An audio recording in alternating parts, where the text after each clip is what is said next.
Hi, it's Friday, new day, new word. Marsha Grace, your meditation mentor here to wish you a happy day and to discuss our word for the day. So we are up to the letter P today, and I was talking to a dear longtime student of mine last night, and she gave me the word for today. And I love it because I think it says so many things for us. The word is promise. So, what comes to mind for you when you think of the word promise? We say it a lot. I think we say, oh, I promise I'll do that, or we make promises to ourselves or to other people. And what do we mean exactly by that? Yeah, it's kind of like a way of saying I honor myself and you because I agree to do what I have said I would do. It's at some time in the future, right? So it's an agreement between usually two people, or it could be within yourself, and we'll talk about that in a minute. But it could be an agreement between you and someone else where you make a promise to follow up and do something that you said you would do. And I think we do that so many times, right? Don't we do that so many times? But how many times do those promises slip through the cracks? We may say it at the moment. We're feeling very energized by a conversation, perhaps, and we say, "Yes, I'm going to do that," and we make a promise to someone to sign up for a newsletter or go to a particular event or whatever it may be. And then time passes and it kind of slips out of our mind because we're also very busy, right? And we need constant reminders or ways of keeping us on track.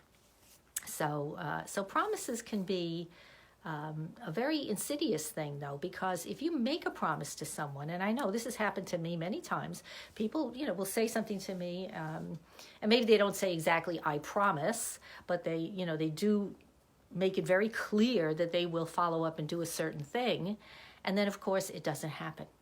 So how does that make us feel when people agree to do something or say they'll do something and then they don't follow up on it? I guess most of us would feel disappointed. We might feel neglected, shall I say, or belittled, even perhaps. Which is not really a very positive or useful emotion.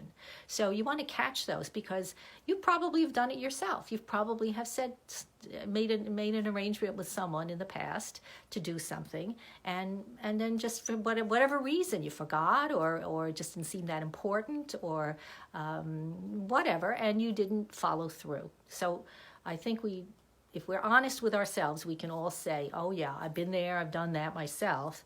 And so if someone does it to me, what kind of a response do I want to have, regarding that?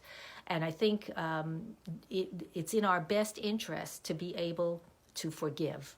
That, as a Course in Miracles student, forgiveness is the number one tool for peace in this world, because when you can just realize that we're all the same, everybody does similar things in thought, if not in actual deed, that we all have certain human inclinations, and we sometimes go awry. This happens.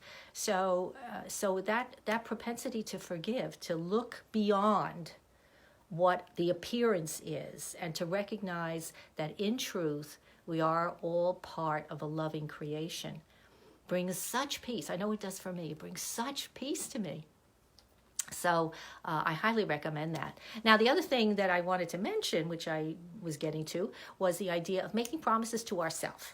Right, so we talk about on New Year's Day making resolutions, right, which is kind of a promise we make to ourselves, and we say, "Oh, I'm going to lose weight. I'm going to clean up my house," whatever it is that I assume that we all have those kinds of things that we do because we have visions, we have goals, we have desires that we wish to see fulfilled in the future that perhaps is not currently what's going on. So again, here's where I bring up the point that if you're going to make a promise to yourself, keep it, because if you don't, you are not honoring you. And when you don't honor you, you're not going to honor other people either. And vice versa. It works both ways. If we don't honor other people, we're probably going to feel bad about that, and then we're going to end up doing something dopey, which often happens. So I highly, highly recommend that if don't make promises to yourself lightly. Let's put it that way. Not that you shouldn't make a promise, or if you make a promise, that if you don't keep it, you're a horrible, miserable person.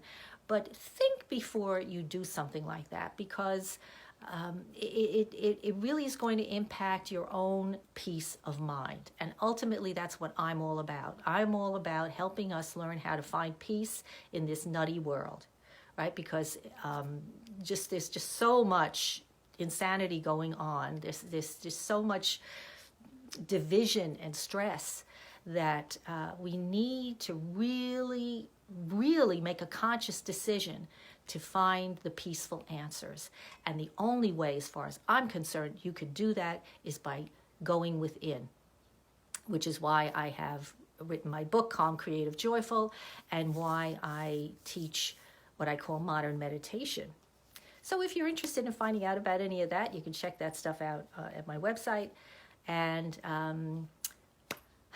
what can I say? I am going to make a promise to myself to have a nice ride today as I'm taking a little trip. And I hope to see you next week. Have a beautiful week, and blessings. Bye-bye.